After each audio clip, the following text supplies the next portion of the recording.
Gravando. Oi. Então, olá. Vai lá, Matheus. Sejam bem-vindos novamente. Esse aqui é o Respondendo as Perguntas e Respostas do Janelas. Aqui a gente vai responder as perguntas que não foram respondidas na live, nos 30 minutos finais. E acho que a gente pode começar com a pergunta que a Lia fez no chat privado, porque ela está no backstage. Mas, Lia, pode mandar. Obrigada, Matheus. Obrigada, Rose, pelo apoio e, especialmente, obrigada, Márcia. Né? Eu já acompanho o seu trabalho há muito tempo na universidade e, inclusive, também fora da universidade, né? Nas outras áreas.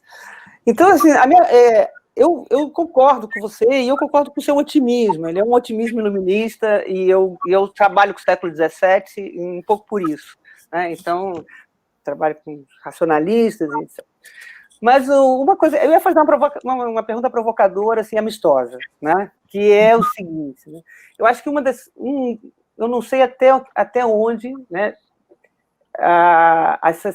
esse fogo amigo da sociologia do conhecimento teve um impacto na imagem pública da ciência, né? Que é exatamente um pouco que, na verdade, quando eu estava construindo essa pergunta, o Carlos estava falando sobre isso, né?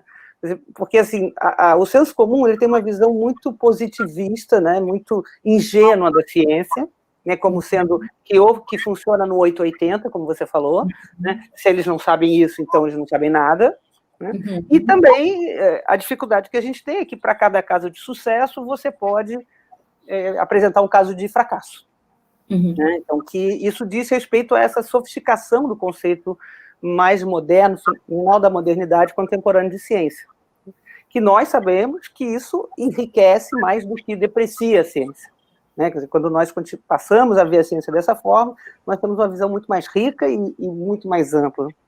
Mas ela teve dificuldade de ser passada para o público em geral. Esse é o diagnóstico que eu tenho. Né? Isso. E eu acho que essa dificuldade, ela vem porque a gente mata o cientista que cada criança é. Isso é uma perspectiva. A minha preocupação é que, quando a gente faz isso, nós tivemos uma situação na educação do Brasil que é difícil. Por quê? Porque nós passamos de uma educação muito tradicional, né, mas para uma educação que é muito contestadora, entre aspas. Né? Então, o que eu vejo continuamente é, por exemplo, uma crítica do cartesianismo. Sim, mas assim... E aí... Isso que vamos dizer assim, eu vou te dizer a palavra que eu ouço, assim, que eu ponho numa caixinha, que é essa coisa da pós-modernidade. Isso, é isso. Dessa coisa assim, da pós-modernidade. Exatamente. Gente, aceito qualquer crítica se ela tiver dados, números e evidências. Crítica baseada no eu sinto, eu acho, eu duvido, eu não concordo, tá? Eu digo assim, não concordo, então me dá onde é que tu está baseando esse... Onde está sentado nesse teu não concordo. Eu não tenho problema com... Eu não sou com professores antigos que têm aquele problema, assim, que antes a gente dizia para o professor não podia ser contestado. Agora, o aluno contesta o tempo todo o professor. Ele não contesta com... Exatamente. Com uma coisa que para de pé. Não me interessa essa contestação. O que talvez seja a crítica mais válida é que a formação do conhecimento científico ela é bem evolucionista. E evolução é tentativa e erro. Exatamente. Um processo evolucionário, você tem que ter muita tentativa e erro. E as melhores coisas da vida são assim. Quando eu ganhei esse prêmio da L'Oréal, eu tinha 2 minutos. Olha assim, era uma semana inteira a gente trabalhando, respondendo à imprensa, aparecendo, cartaz, um chiquezor total. A gente tinha 2 minutos para falar só na Sorbonne, cada uma das laureadas. E eu escolhi contar uma história, eu adoro contar história, contar a história de um dia que um jornalista veio e me perguntou, Márcia, o que uma pessoa sente quando faz uma descoberta científica? E aí eu disse assim, olha, o processo científico, ele é um processo de tentativa. Tu vai para um caminho, tu vai para outro caminho, tu acha que tu não vai chegar e volta, e tu vai... até tu chegar lá. Aquele momento é um orgasmo. E assim, a sala toda, que é um processo, muitas vezes tu não deu certo. E muitas vezes não dá certo mesmo. Mesmo. Então, e aí eu terminei, eu digo, é uma pena que a sociedade esteja proibindo 50% da população, as mulheres, de um sentimento tão maravilhoso. Então, assim, tem uma coisa do processo que é esse, ele dá sucesso como a evolução deu sucesso, porque ele é muito tentativa e erro, mas é uma tentativa e erro baseada nessas condições de evidência, não no meu sentimento, mas isso pode ser... Mas então, isso que eu concordo, não, acho maravilhoso você está dizendo. Eu tenho que me permitir errar, tu entende? Assim, sim. Ela seja uma ideia que não funcione. Eu tenho que permitir isso, eu tenho que ter o questionamento. Claro. Mas não pode ser qualquer questionamento, gente. Não, concordo plenamente, e eu só queria acrescentar uma sugestão, e aí eu encerro aqui essa minha pergunta, que assim, que eu acho que além desse trabalho na educação, e numa educação científica que não é educação científica, mas é uma integração da visão científica, né, na educação, a minha sugestão é diminuir as distâncias com as ciências humanas, né? Quer dizer, eu acho que... não estou falando nem da filosofia, hein? Não estou nem advogando em causa própria, não. Mas, no caso das ciências humanas, eu acho que há ali um diálogo de surdo que tem que ser melhorado, entendeu? E assim, a gente tem que conversar e a gente tem que respeitar. Exato. Assim, e aí eu ponho um enorme meia-culpa na área de ciências exatas. Porque ela, ao longo do tempo, ela se isolou e ela desenvolveu desrespeito para ciências sociais, mas ciências humanas, mas a gente a gente está melhorando. Não, eu também acho, eu também acho. Acho que isso aí... E a gente tem que conseguir conversar, tá? Para poder fazer essas pontes inacreditáveis. Deixa eu só contar uma historinha que é engraçada. Quando deu o golpe, todo mundo saiu e o Temer entrou. Então. Conselhão, não sei se você sabia, tinha um conselhão da presidência da República, que era um monte de gente. Sim. Ele esvaziou todo mundo da área de movimentos sociais, saiu. Lá com a Dilma, da Dilma, né? Tá. Logo depois do golpe da Dilma, saiu. E ficaram só os empresários, e, assim, basicamente empresários. Aí aconteceu que o pessoal da Casa Civil, que é esse pessoal todo que desapareceu agora, que era maravilhoso, começou desesperado a ir atrás de pessoas que tinham visão da universidade, sociais, e que não pariam estar lá, e que não tinham pedigree aliado com partidarismo político, tá? Senão o Temer não ia deixar. Claro. E aconteceu que eu entrei para o conselhão. Eu aceito as coisas assim, as pessoas me dizem, você quer entrar no comitê? Tá, põe meu nome. Até que um dia me mandaram a passagem, eu digo, onde é mesmo que eu tenho que ir? Do Palácio do Planalto. Aí eu sentei do lado de um cara, essa história que eu sentei do lado de um cara, e eu dizia, o que essa gente... Eu não tinha ideia do que fazia. O que essa gente faz aqui? Era o cara da Federação das Indústrias. A gente desenhou a reforma trabalhista, a gente redesenhou...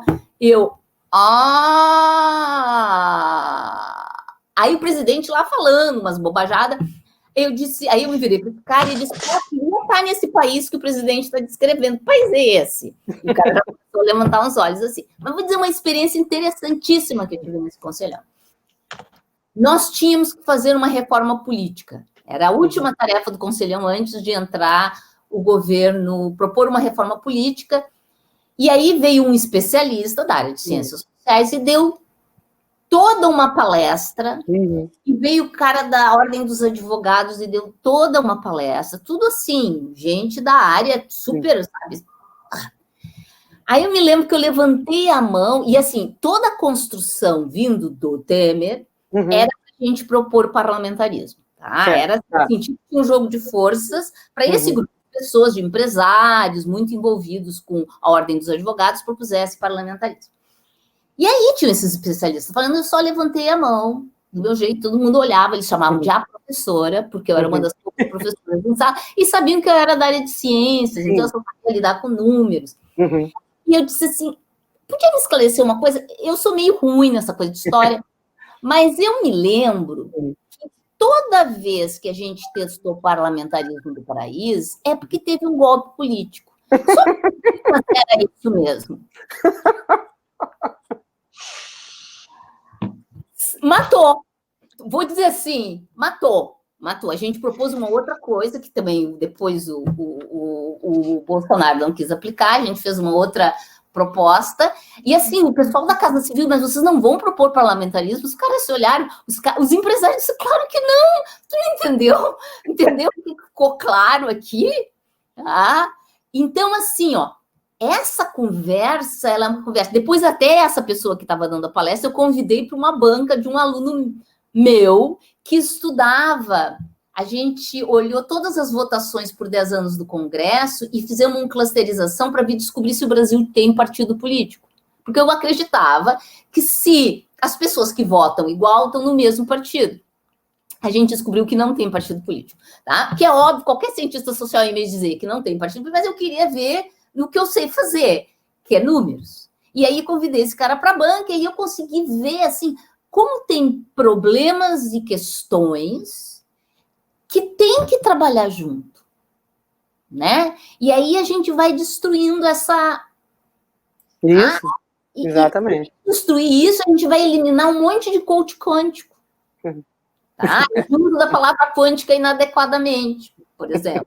Então, assim, eu acho que tem um trabalho aí que é bem interessante, que dá para fazer assim, até dentro da nossa casa, que é a universidade, para destruir essas barreiras, para ter uma coisa mais verdadeiramente transdisciplinar e interdisciplinar entre nós. E é uma abordagem mais inteligente dos problemas. Essa é que eu acho que é importante.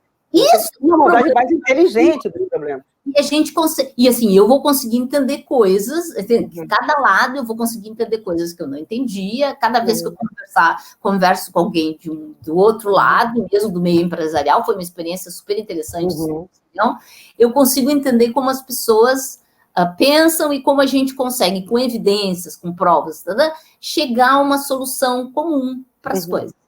Tá? Então, obrigado pela provocação. Imagina, obrigada a você. Meninos. Não sei se a gente mantém, mas eu queria só perguntar um negócio sobre essa questão da interdisciplinaridade que estava falando, de ter essas conexões, né?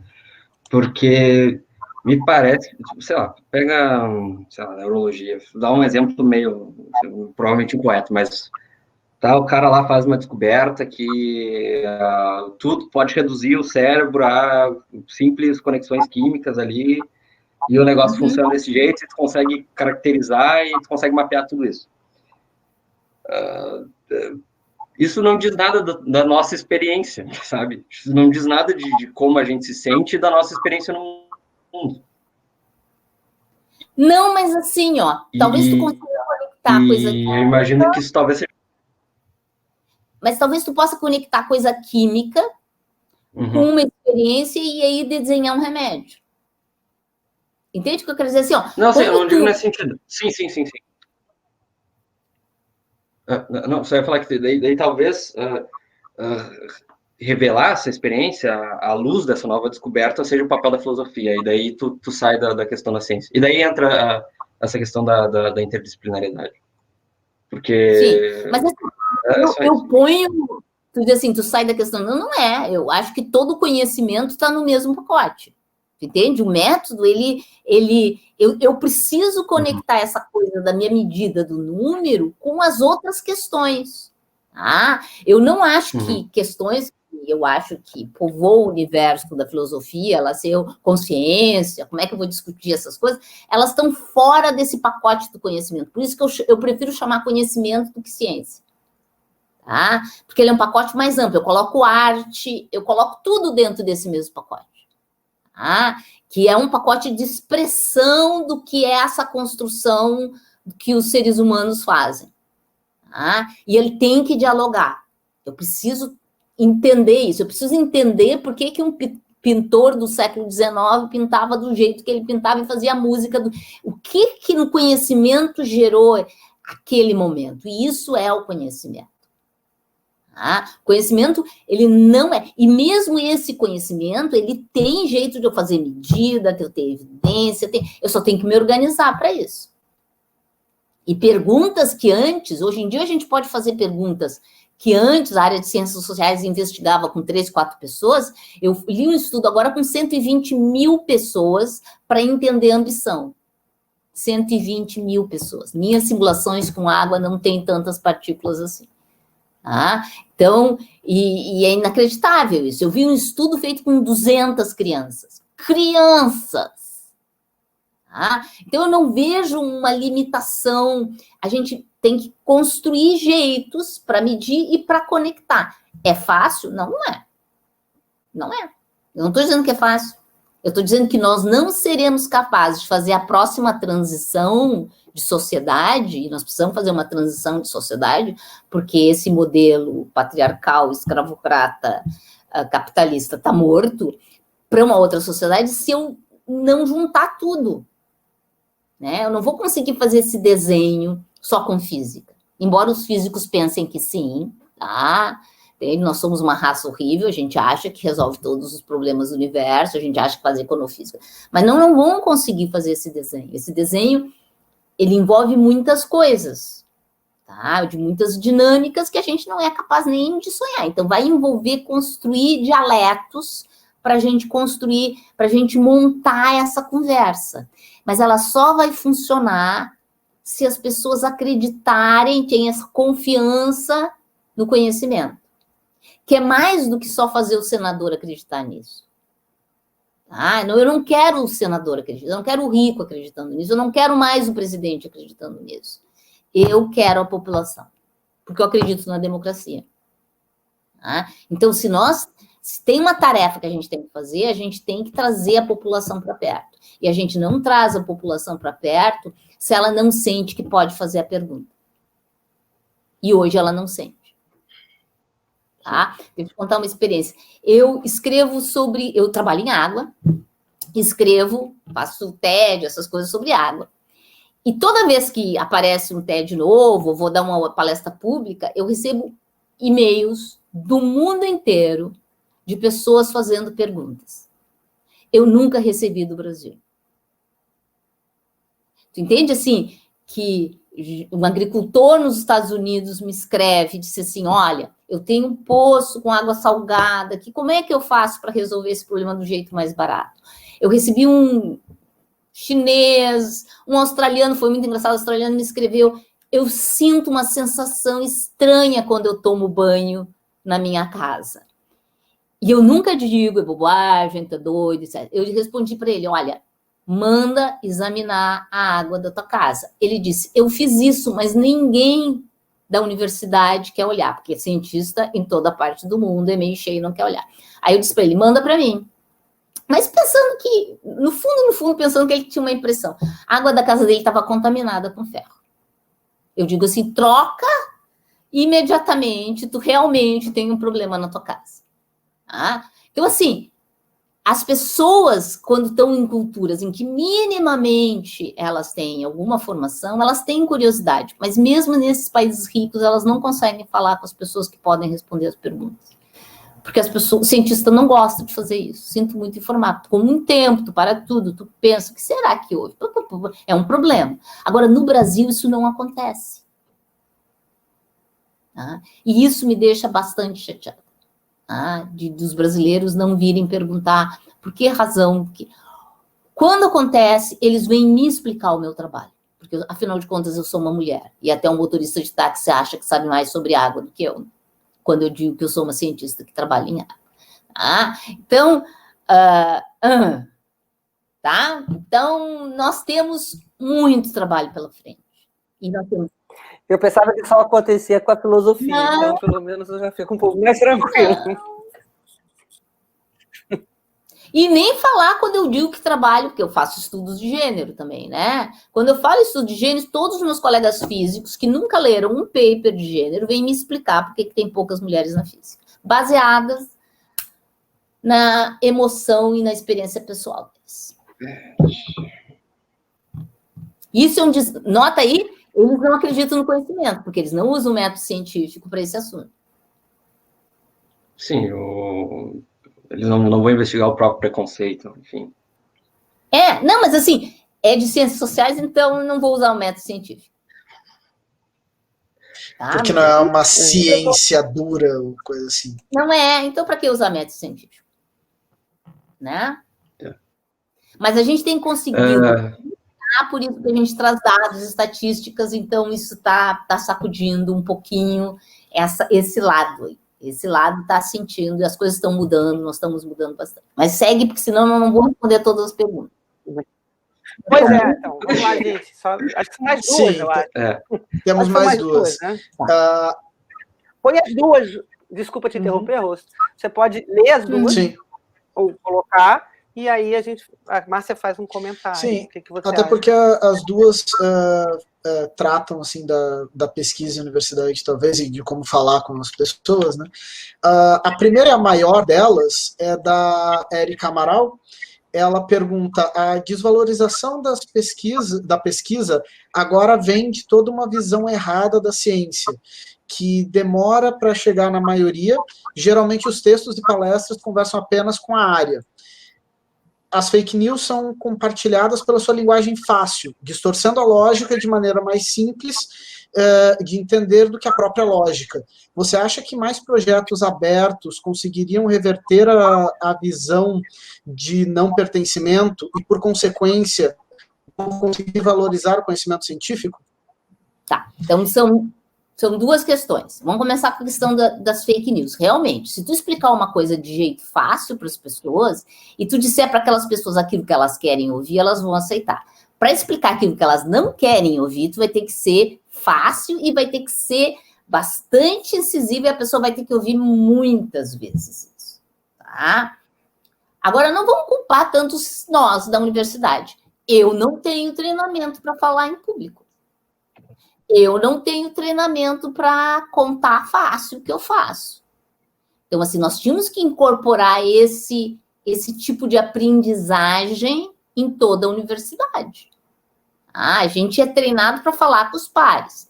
E aí, quando a gente fala entre os pares, a gente não ser preciso é muito ruim mesmo, tá? Então, assim, é ruim não ser preciso. Então, eu tinha que ter dois jeitos de falar. Eu tinha que ter o treinamento que eu já tenho, de ser precisa, e eu tenho que saber, agora eu não vou precisar ser precisa, eu vou abrir mão da precisão para chegar nas pessoas. Tá? E a gente tem que trabalhar mais isso com todo mundo na formação. Então, não tem falar em público nos cursos de pós-graduação e de graduação. Tinha que ter. Tá?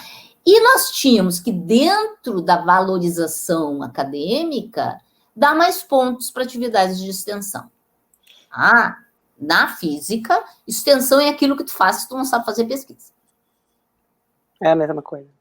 Então, isso eu acho que é uma coisa importante e talvez até mesmo investir mais em programas de divulgação científica dentro da formação, né? Sim. Dizer, não pensem que é trivial fazer esse papel, tá? É quase, às vezes eu me pego sendo agressiva, assim, entendeu? Assim, tu vai te irritando, porque assim, tu pode ser agressivo, tem um limite de ser agressivo, por exemplo, assim, tu explica, e tu vê que a outra pessoa está sendo desonesta, aí eu aplico o joelhaço, tá? Não tem. A pessoa está sendo desonesta, merece de joelhaço, porque eu não estou tentando convencê-la. Eu estou jogando para a torcida, né? Para as pessoas verem, nossa, porque essa coisa do cientista sempre bonzinho também não dá, né? Tem um momento que tu tem que dizer, não, isso aí é falso, fim, por isso. Com muita clareza. Mas a gente tem que ganhar esse treinamento, e a gente não tem esse treinamento. Isso é muito sério. E não é muito fácil. Agora, durante a pandemia, eu tenho tido experiência de estar falando muito em escola. Tá? E em escola é outro treinamento que tu tens que ter. Se eu já não tenho para o público comum, muito menos para a escola. Tá? Ou às vezes, amanhã, por exemplo, eu tenho um TEDx. É outro treinamento. Né? É outra coisa.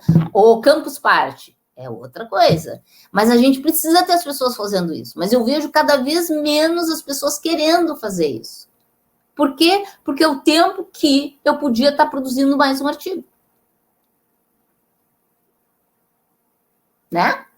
Então, se temos que discutir dentro das nossas avaliações, também dentro da universidade, como é que nós vamos valorizar esse tipo de atividade e não colocá-la lá num cantinho como uma atividade menor. Ela é uma parte bastante importante do fazer da universidade, esse diálogo com a sociedade. E a gente tem que fazer bastante.